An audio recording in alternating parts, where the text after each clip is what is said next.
నా కలే ఇలా నిజాలుగా నిలుస్తూ ఉంటే, నా కథలనే కవితలే పిలుస్తూ ఉంటే, ఈ వరాలుగా ఉల్లాసమే కురుస్తూ ఉంటే, పెదవికి చంప తగిలిన చోట పరవశమేదో తోడవుతుంటే, పగలే అయినా గగనంలోన తారలు చేరెనుగా.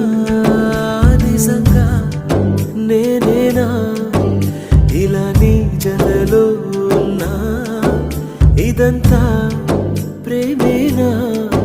ఎన్నో వింతలు చూస్తున్నా.